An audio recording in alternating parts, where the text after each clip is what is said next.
Olá, meus amigos, sejamos todos nós bem-vindos a mais um estudo da obra Revista Espírita. Então, muita paz para todos nós.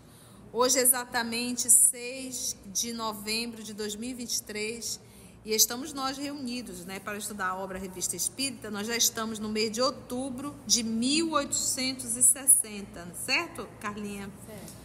Então, vamos iniciar fazendo a nossa prece de gratidão, que será proferida pela nossa amiga Carla.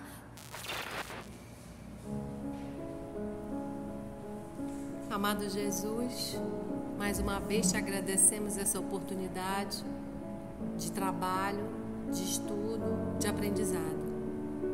Hoje, especialmente, te pedimos para compreender essas lições da irmã Rosália sobre a caridade e ajudar-nos a praticar como irmãos essa caridade que tanto nos dói, que tanto nos custa e que tanto nos eleva até Ti. Ajuda-nos a compreender e a vivenciar essa caridade. Que assim seja. Ainda estamos na mensagem da irmã Rosália sobre a caridade moral e a caridade material.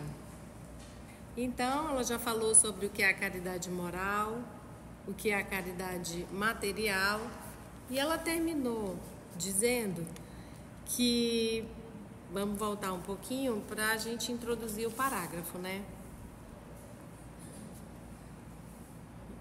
Saber ser surdo quando uma palavra zombeteira se escapa de uma boca habituada a escarnecer, não ver o sorriso de desdém com que vos recebem pessoas que muitas vezes erradamente se supõem acima de vós, quando na vida espírita a única real, estão não raro muito abaixo, constitui merecimento, não do ponto de vista da humildade, mas do da caridade. Porquanto não dar atenção ao mau proceder de outrem é caridade moral.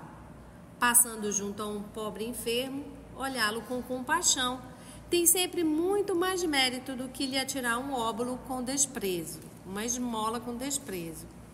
E aí agora ela fala, contudo, não se deve tomar essa figura ao pé da letra. Que figura? A do mendigo, que a gente vai dar uma palavra querida e não vai ajudar com a esmola. Ele diz, porque a caridade moral não deve impedir a caridade material. Tende, porém, cuidado, principalmente em não tratar com desprezo o vosso semelhante. Lembrai-vos de tudo o que vos tenho dito. Tende presente sempre que, repelindo um pobre, talvez repilais um espírito que vos foi caro e que no momento se encontra em posição inferior à vossa. Encontrei aqui um dos pobres da terra, a quem, por felicidade, eu pudera auxiliar algumas vezes, e ao qual, a meu turno, tenho agora de implorar auxílio. Quer dizer que o espírito que ela encontrou na terra era bem mais evoluído, e agora ela encontra ele lá do outro lado, tendo que implorar auxílio dele. Porque ele era pobre, pobre materialmente falando, Isso.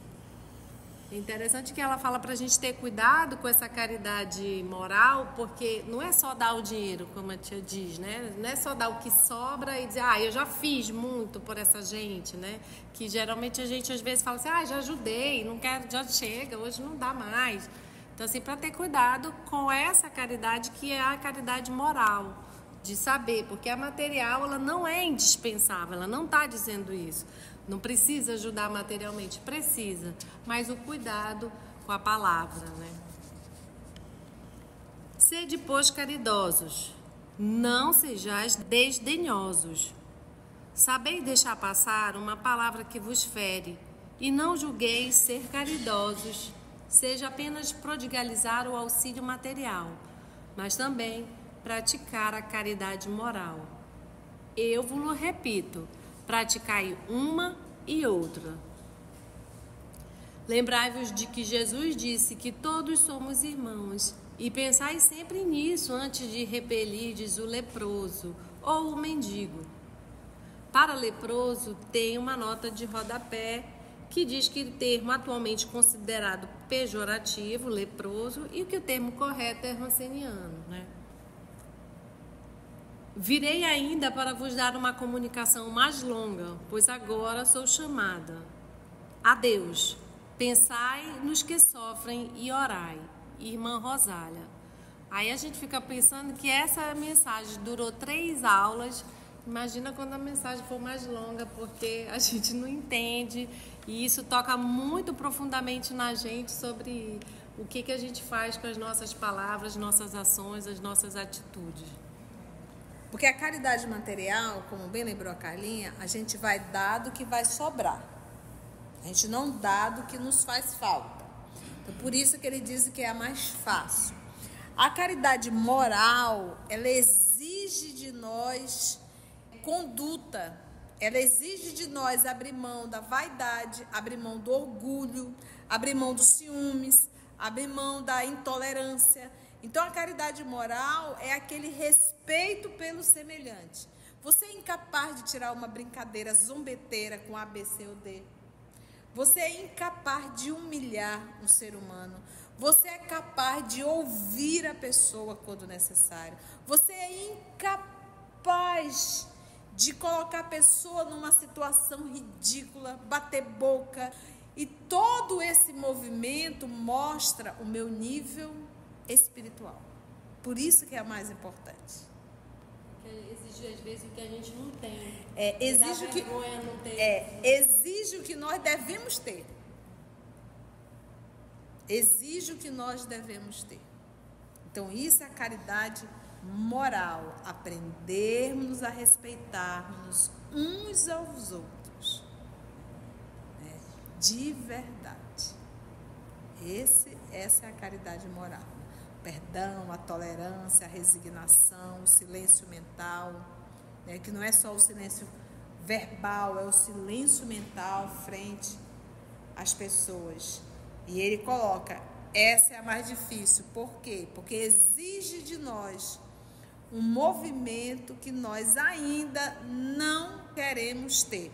Nós sempre temos que lembrar que não é questão de eu ainda não sei, é questão eu ainda não quero. Porque nós já somos espíritos milenares, nós somos bem velhos já, mas bem velho mesmo. Nós já conhecemos tudo, nós já sabemos todos os caminhos. Mas a gente opta em permanecer servindo ao nosso egoísmo, à nossa vaidade e ao nosso orgulho. Então, eu não tenho que me alegrar por ajudar apenas materialmente. Eu tenho que me alegrar muito quando eu já realizar a caridade moral. Muito boa essa mensagem dela, né, da Rosália.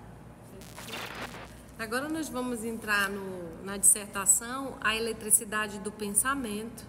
A médium é a senhora Costello, pela Delphine de Girardin. E a Delphine de Girardin, a gente já viu ela em outras comunicações. Ela nasceu em Aix-la-Chapelle, no dia 26 de janeiro de 1804, mesmo ano que Allan Kardec, e desencarnou em Paris em 1855. Casou-se com Émile de Girardin, jornalista e político francês, passando a ser conhecida como a senhora Eline de Girardin.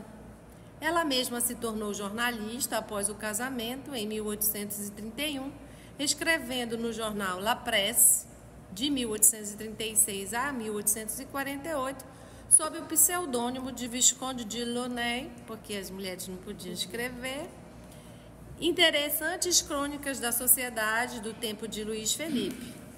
Era grande médium inspirada, personalidade muito conhecida nos meios políticos, frequentava os salões literários de Mademoiselle Recamier, onde se reuniam as celebridades do momento, muito natural que ela tomasse contato com as mesas girantes. No Evangelho segundo o Espiritismo, o espírito de Delphine de Girardin assina a mensagem A Infelicidade Real, no capítulo 5, item 24. É interessante, essa nota, ela era médio de inspiração, né? E ela era escritora, né? Ela estava ali escrevendo no jornal. E ainda há pouco a gente leu na obra Lázaro Redivivo, uma mensagem titulada Inspiração, e fala justamente nisso, que o maior número de médios inspirados são justamente quem? Os escritores, né? Só corrigindo, o nome da mensagem é Intercâmbio, tá bom? No livro Lázaro Redivivo. E ela vai falar sobre a eletricidade do pensamento. E para esse capítulo, para essa dissertação dela, eu encontrei no Pensamento e Vida, no capítulo 1, que Emmanuel fala assim: assinalamos todos nós os reflexos uns dos outros dentro da nossa relativa capacidade de assimilação. Ninguém permanece fora do movimento de permuta incessante. Respiramos no mundo das imagens que projetamos e recebemos. E mais adiante ele fala: o reflexo mental mora no alicerce da vida. Refletem-se as criaturas reciprocamente na criação que reflete os objetivos do Criador. Então, a gente já tem um spoiler aqui, que Emmanuel fala que a gente está mergulhado nesses reflexos um dos outros. E aí, vamos ver se é o pensamento, nossos reflexos. E diz a Joana de Ângeles que quando você pensa, você se liga com todas as almas. A gente entende isso pelo sistema de rede, a internet, que é uma rede, a gente entende quando a gente conecta. Então, através do pensamento, a gente se liga com todos, encarnados e desencarnados, que vibram na mesma onda de pensamento que nós. Ou seja, quando você tem um pensamento de qualquer intensidade que seja, você tem outros milhões lhe ajudando. Vocês veem como os estudos, quem estava no primeiro estudo, né? Você vê como a gente está falando do mesmo tema. Ainda há pouco gravando Lázaro Redivivo, falando de intercâmbio, e ele vai falar justamente nisso. Eu até me permitam, a frase dele que inicia... A primeira frase dele parece que essa ninguém permanece fora. Cada criatura tem as companhias espirituais que lhe influenciam a vida. Cada criatura. Há companheiros invisíveis de todas as expressões mais embaixo. Então eu gosto muito de pegar a mensagem bate muito com isso daqui, do Pensamento e Vida, uma mensagem de Emmanuel titulado Associação. Pronto, é aquilo ali. Associação. Quem são os meus sócios? Com quem eu estou associado? Exatamente com aquilo que eu gosto, com aquilo que eu idealizo, com aquilo que eu projeto, com aquilo que eu penso. E isso é uma lei inderrogável. Ainda há pouco falamos. Por que os espíritos nobres não se aproximam? Porque eles vão perder tempo com a gente. Eu não tenho como captar o pensamento desses espíritos, porque nós estamos em uma sintonia diferente. Por mais que eles tentem nos falar, eles tentem nos intuir, eu não vou captar. Por quê? Porque eu estou em outra sintonia. Eu vou ouvir quem? Os espíritos que estão de comum acordo com aquilo que eu idealizo, com aquilo que eu penso. Por isso a mensagem que eu oriento, associação. Está no livro Pensamento e Vida, está no canal, né? Só frisando, ninguém permanece fora do movimento de permuta incessante. Falarei do estranho fenômeno que se passa nas assembleias, seja qual for o seu caráter. Quero falar da eletricidade do pensamento que se espalha, como por encanto, nos cérebros menos preparados para recebê-la. Por si só, esse fato poderia confirmar o magnetismo aos olhos dos mais incrédulos. Surpreende-me, sobretudo, a coexistência dos fenômenos e a maneira pela qual se confirmam reciprocamente. Sem dúvida, direis, o Espiritismo os explica a todos, pois dá razão dos fatos, até então relegados ao domínio da superstição. É preciso crer no que ele vos ensina, porque transforma a pedra em diamante, isto é, eleva incessantemente as almas que se aplicam a compreendê-lo e lhes dá, nessa terra, a paciência para suportar os males, proporcionando-lhes, no céu, a elevação gloriosa que aproxima do Criador. Então, a gente pode ter, através do pensamento, como bem falou a tia Carla, nenhum de nós está livre dessa corrente, a gente se liga a qualquer um, mas ele diz aqui, o Espiritismo explica essa razão, mas cada um de nós é que se transforma. Ele transforma a pedra em diamante, mas para transformar essa pedra em diamante, precisa o buril, precisa essa lapidação. Nós podemos estar juntos, convivermos juntos, mas a gente tem que saber que a gente tem, cada um de nós tem a sua particularidade, e esse estudo que a gente faz, né, essa compreensão, nos ajuda a gente compreender por que a gente está aqui, qual o objetivo para ter, como ele diz, essa paciência para suportar os males e avançar. Eu acho que... É a religião dos espíritos. Eu acho que é um desses do Emmanuel, que a gente fala justamente nisso, que a gente quer ter essa paciência, que a gente quer ter esse enfrentamento, mas a gente não faz nada. A grande maioria das vezes ficamos em palavras.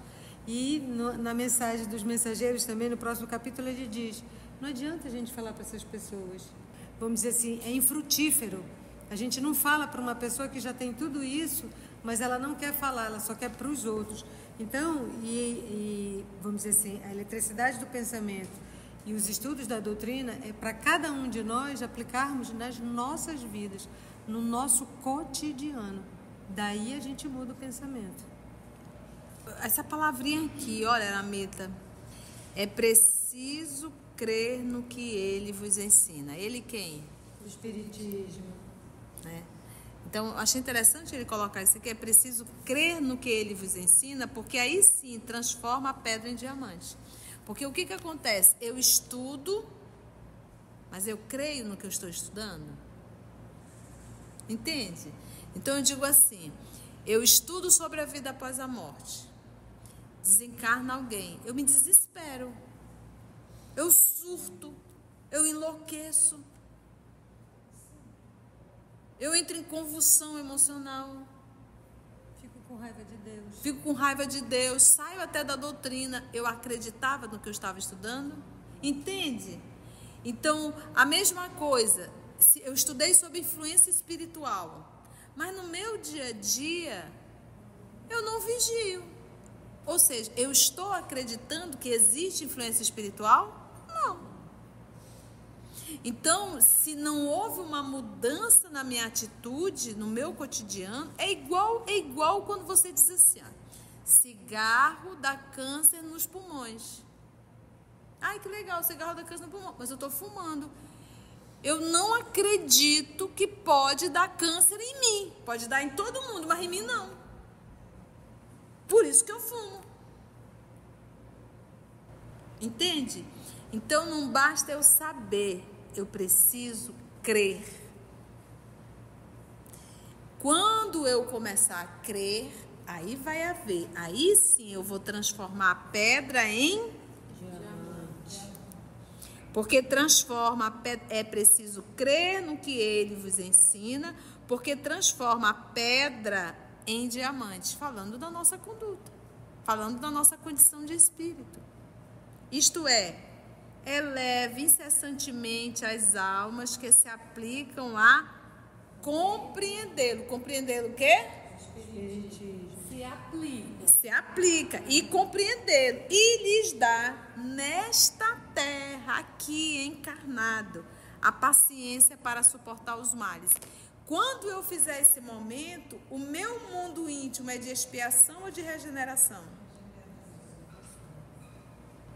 Quando se diz, onde está o inferno? Dentro de ti. Aonde está a expiação? Dentro de ti. Aonde está a regeneração? Dentro de ti. Te regenera. Onde está a mudança? Dentro de mim. Então, onde está o reino de Deus? Dentro de mim. E a gente ainda está esperando essa coisa meio que em bloco. Não, o mundo de regeneração vai chegar. Pode já chegar para ti, te regenera. Para Paulo já chegou há mais de 2000 anos atrás, para Madalena também. Entende? Então é uma coisa íntima. E aí eu vou conseguir a paciência para suportar os males aqui na terra. Paciência para suportar os males. Proporcionando-lhes lá no céu, no mundo espiritual, a elevação gloriosa que aproxima do Criador. Então, eu adquiro a paciência para suportar as dificuldades da terra e, ao desencarnar, ainda estou mais próximo do Papai do céu. Olha lá que coisa linda, né? Como dizia Gandhi, seja a mudança que você espera do mundo. Volto ao ponto de partida, do qual me afastei um pouco. A eletricidade que une os espíritos dos homens numa reunião e os faz compreender todos ao mesmo tempo a mesma ideia. Essa eletricidade será, um dia, empregada tão eficazmente entre os homens quanto já o é agora para as comunicações distantes. Chamo-vos a atenção para esta ideia. Um dia eu a desenvolverei, pois é muito fecunda.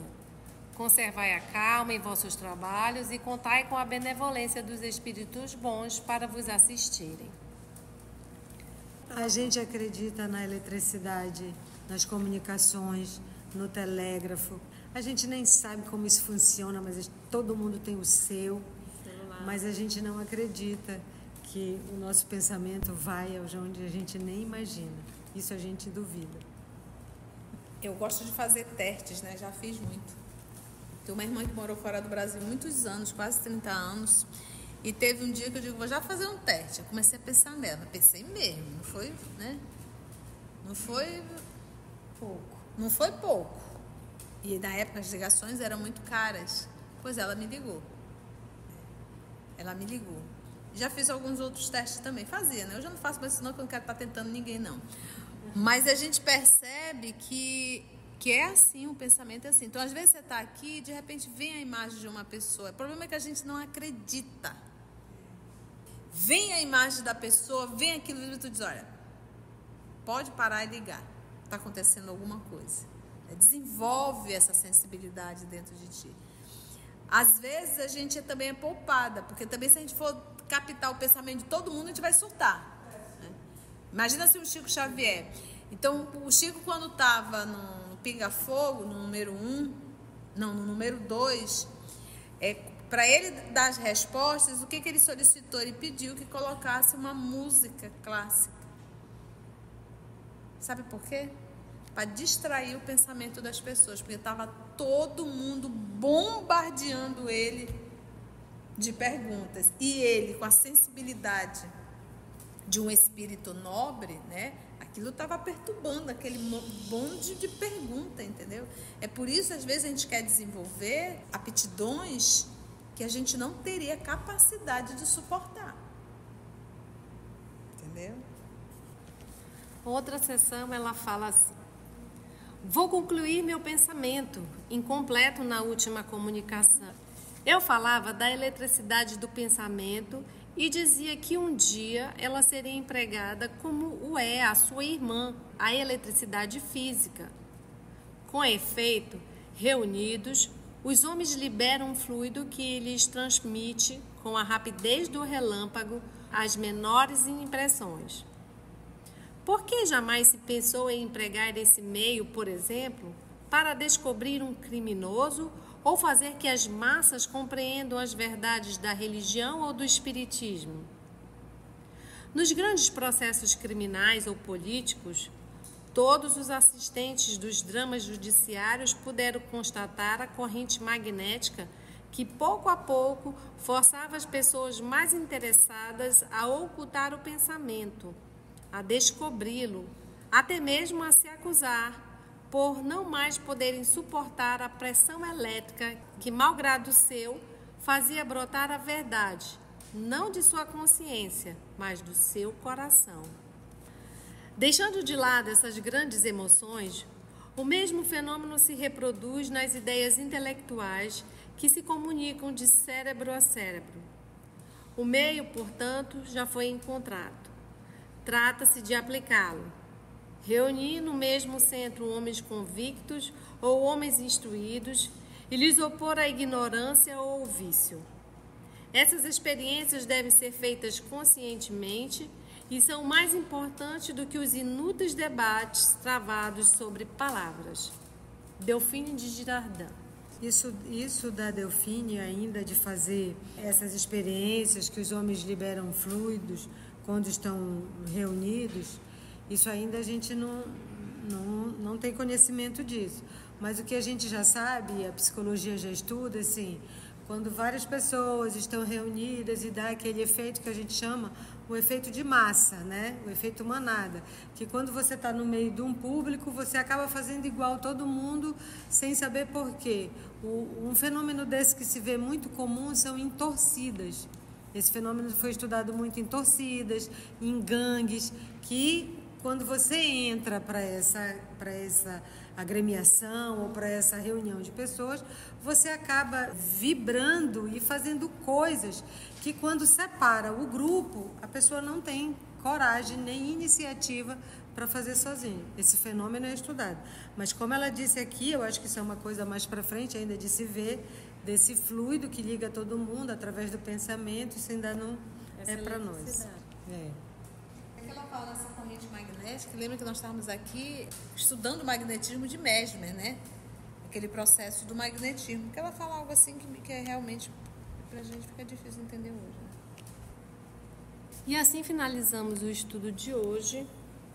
Na próxima semana entraremos na hipocrisia, porque a gente nem sabe o que é. Já sendo bem hipócrita. Se você chegou até aqui o final, deixa seu comentário. É muito importante a gente poder ler o teu comentário. Não esqueça de curtir para que possa divulgar a página.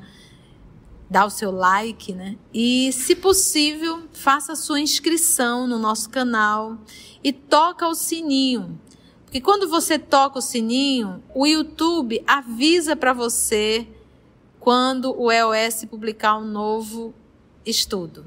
Então, receba um grande abraço da família EOS Manaus. E agradecemos ao nosso Senhor Jesus e aos amigos espirituais por mais essa oportunidade de estudo, de trabalho, de aprendizado. Graças te damos, Senhor, e até nosso próximo estudo, se Deus assim permitir. Que assim seja.